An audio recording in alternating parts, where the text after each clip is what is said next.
Hey everyone! This is the third and last video of my thrifted bunny figurine makeover series. Today I'm going to give Terry and Miriam their own little son. If you don't know Terry and Miriam, just check out my latest videos. You can still see their before state there in the background because I forgot to put them aside at the time I filmed their son's before state.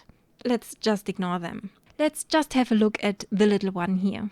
He is cute. His original paint job is generic, well, maybe a little bit unusual around the eyes with that white mascara on his upper lashes. And it looks like he spilled some milk. And he has the same issue with his nose being a cat nose, just like his parents had before their surgery. So I'm going to get rid of that too. Well, to transform it into a bunny nose, let's say. His little paws could be from a cat too, but since he's just a little one, his claws might have not grown as long as that ones from adult bunnies. So he is going to keep his feet like they are.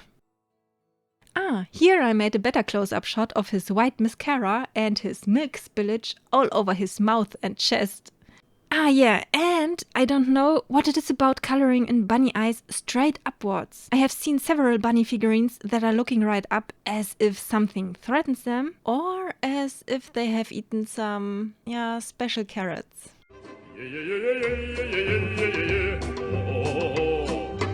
Or the little one is just looking if the mascara is still on fleek. Usually you don't see the white parts in bunny eyes, unless they are very scared or someone pulls their skin back, which I don't recommend. Don't do that if you are not a vet. Other than that, he looks quite normal, fine, and boring. So let's change that now. The first thing I'm going to change is his little nose. It just took a small amount of clay to make him more bunny-like. And of course I needed to add the big smile from his parents. That is something they all have in common.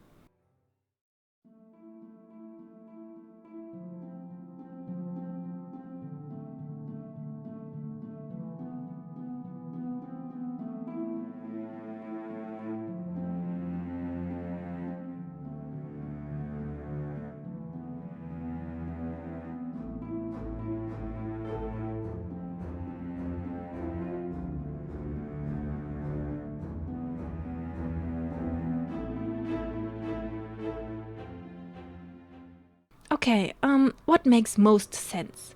His father has a tree on top of his head, and his mother got flowers growing out of her body. Yeah, the most fitting and logical thing I could think about was turning the tiny one into a mushroom. I mean, if there wouldn't be mushrooms, forests couldn't exist. And there are always fungal spores in the soil, so this is the connecting element between the two, I guess, or between the three. Google taught me that this flat, wrinkly stuff that I'm adding there around his neck is called skirt or ring of a mushroom. Well, I think with the skirt around his neck, the little one now reminds me of those old oil paintings of rulers and rich people from the old days. Okay, as soon as the neck skirt of rich old people was done, I created this floppy dome, which is supposed to become its mushroom head. I pierced the ears through it and squished the edges thin and made them look ragged to make it look more natural. I smoothed everything out, which worked perfectly with the slip solution that I prepared some days before, and not using it up from the other two sculptures at all.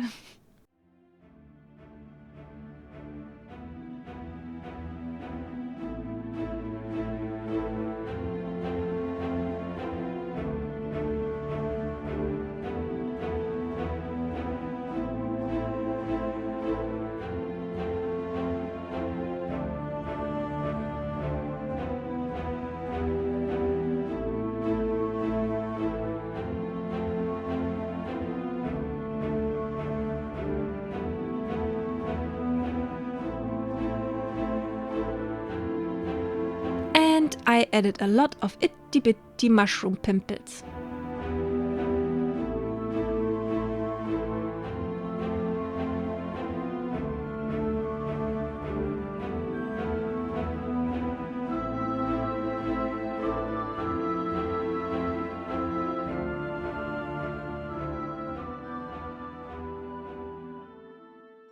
I let that dry for 2 days, added a white base layer on top of everything, let that dry another day, and now I can finally add some color.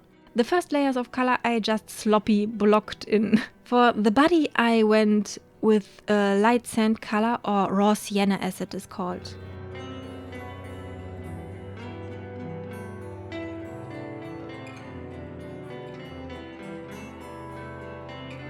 The head got a bright red metallic. My camera can't do this metallic colors justice. I think it looks really pretty, nice and shiny.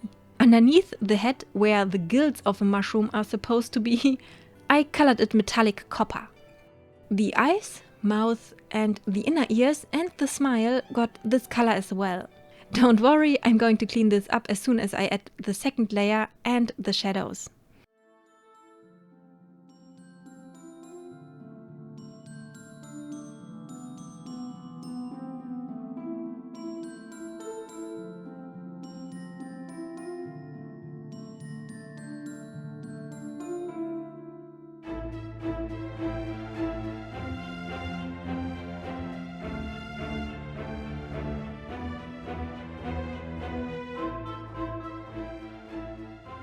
The color for the shadows I mixed up with that raw sienna and the copper. I watered the mixture down and gave the whole body a glaze with it. And along the way I got back and forth with the other colors to correct all the mistakes that I made around the face. The neck skirt got a combination out of the shadow color and the pure copper right out of the glass container. And I tried to blend these colors again to make a smooth transition between the colors. And of course, the tiny little tail got copper too. The mushroom pimples got just classic white. I didn't want to get too crazy with this little fella.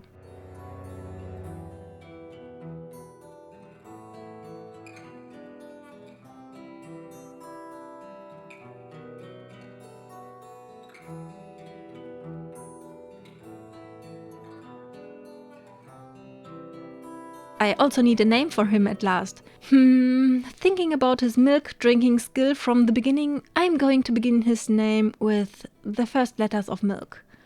Milton. Great. This is Milton, everyone. Milton, the son of Miriam and Terry.